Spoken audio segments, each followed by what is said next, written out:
Are we rolling? So this is Clancy, a real sweetheart. One of the things I just got done talking to the Guardian about is Clancy hasn't had a lot of experience with other dogs, and so we really want to look for opportunities. Farmers markets are great places to go. Parks and places where you're going to see dogs are going to be helpful, but we want to find places where Clancy can play with another dog because that social experience is going to pay big dividends the rest of her life. One thing I like to practice is what I call petting with a purpose. I consider petting a dog our way of paying them. Now, right now, I've been watching The Guardian while we kind of discussed. The Guardian has been petting Clancy pretty much nonstop, and it's not hard to see why. Clancy is incredibly cute. But if I get everything I want whenever I want it, after a while, I can develop some petulance. I demand, I expect it. If I'm not getting what I want, then I'm going to throw a temper tantrum. Now, Clancy's a cute puppy now, but eventually that could happen. So what I like to do is next time the dog comes over and wants me to pet, I try to ask the dog, no, now you're going to try to go away from me too, huh? I'm going to try to keep you here for a minute.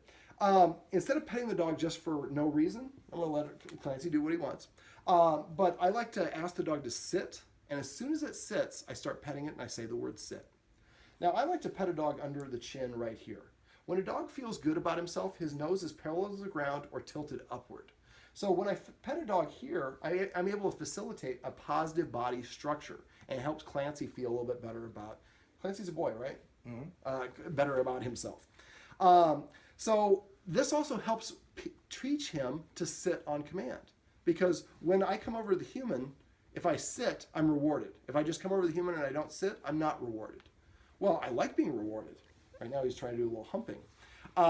So the more that you ask the dog to sit and then pet him, the more he's inclined to sit when you ask him to sit as a command later in life. Now, I usually ask the dog to sit or to lay down, and then I pet them. Now, a lot of people talk to their dogs a lot. Oh, Clancy, what a smart dog. You sat down. I didn't even use the command word there. So if his command word is sit, when he sits and I pet him, I should say sit, and that's it. If he lays down, I'm going to pet him and say crash, which is my word for down, or whatever the word you use, but a one-word command only. Now, after that, if you've had a bad day, you can say, oh my God, can you believe that guy cut me off in traffic? And I mean, I honked at him and stopped him from hitting me, and he gave me the finger. So these are things that the puppy will get better at the more that they do that. Now, the more that we reinforce what I call desired behaviors. Now, Clancy is mouthing and nipping me a little bit, and this is something else that will benefit if he goes to a puppy socialization class or if he meets and plays with other dogs that are his size. Dogs sample things with their mouth. It feels really good to bite. Doesn't feel as good to be bitten. So the more that he's around other dogs, the more he'll learn not to nip and bite like that. Getting a little off course. So petting with a purpose. Whenever possible, ask the dog to sit or to lay down, and then pet it under its chin and say the word sit or lay down. After a while, the dog will come up in front of you and sit down as his way of saying, hey, I'm sitting down. Shouldn't you be petting me?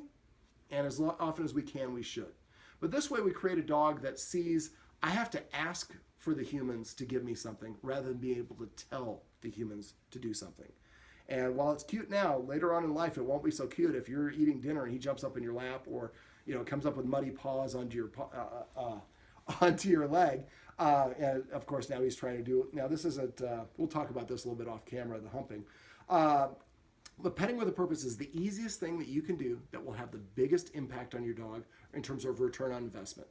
So it's a great habit to get into because once you ask your dog to sit, every time he sits and you pet him, that's a little mini dog obedience session that you engage in without even trying.